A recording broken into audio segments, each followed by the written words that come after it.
Hello friends, welcome back to my channel.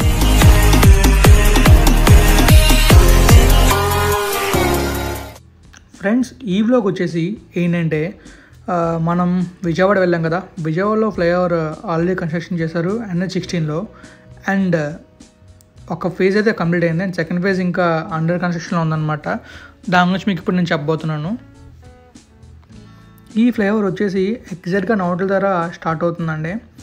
So నేను Google ఎర్త్లో distance అయితే find చేస్తున్నాను, చూడండి. అంటే యాక్చువల్గా మనకి మ్యాప్స్లో సరిగ్గా చూపించట్లేదు, బికాజ్ అదే అప్డేట్ అవ్వలేదు అనమాట. సో అప్డేట్ అయితే మనకి మ్యాప్స్ తెలుస్తుంది. కానీ ఒక సైడ్ ఫ్లైఓవర్ అయితే కంప్లీట్గా అయిపోయిందండి. ఇంకొన్ని ఇక్కడ దాకా ఫ్లైఓవర్ ఉంటుంది. టోటల్ వచ్చేసి 2.23 కిలోమీటర్స్ ఇందులో చూపిస్తుంది. కానీ నేను తెలుసుకున్నది మాత్రం 2.35 కిలోమీటర్స్ అండి.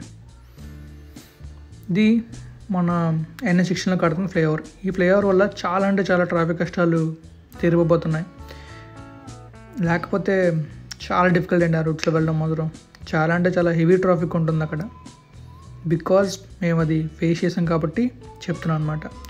ఒకవేళ మీరు చెన్నై కానీ అసలు విజయవాడ దాటి వెళ్దాం అనుకుంటే ఆ ఫ్లైఓవర్కి వెళ్ళిపోతే హ్యాపీగా వెళ్ళిపోవచ్చు. ఫ్రెండ్స్, మీకు లెఫ్ట్ సైడ్లో కనబడుతుంది కదా, అదే అండర్ కన్స్ట్రక్షన్లో ఉన్న సెకండ్ ఫేజ్ ఫ్లైఓవర్. ఆ ఫ్లైఓవర్ కొంచెం పెద్దగా వీడియోస్ ఏం తెలియదు, బట్ ఆల్మోస్ట్ 60% అయితే కంప్లీట్ అయిపోయింది. ఇంకొక 6 monthsలో అది కంప్లీట్ అయిపోవచ్చు.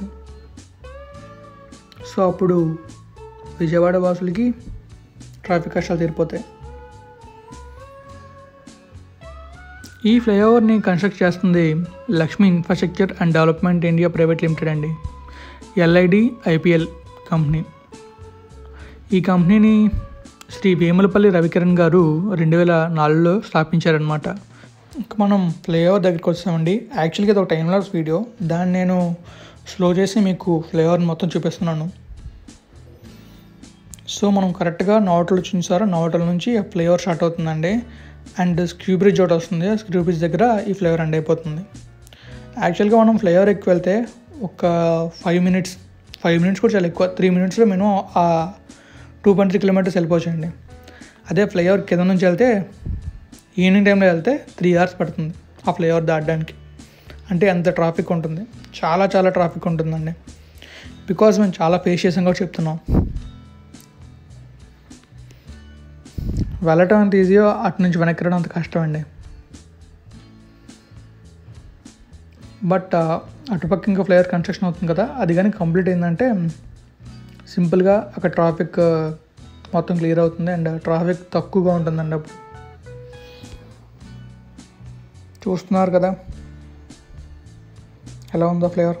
చాలా బాగుందండి, చాలా బాగా కన్స్ట్రక్షన్ చేశారు.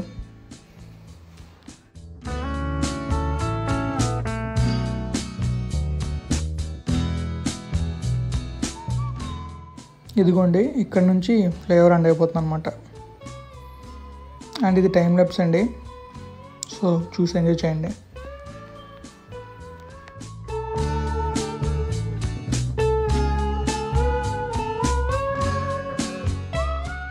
అక్కడ ట్రాఫిక్లో 10 minutes ఇలా వెయిట్ చేసి ఏం చేయాలని ఆలోచిస్తుంటే వీడియో తీయాలని ఆలోచన వచ్చింది. అప్పుడు తీసిన వీడియో ఇది అనమాట.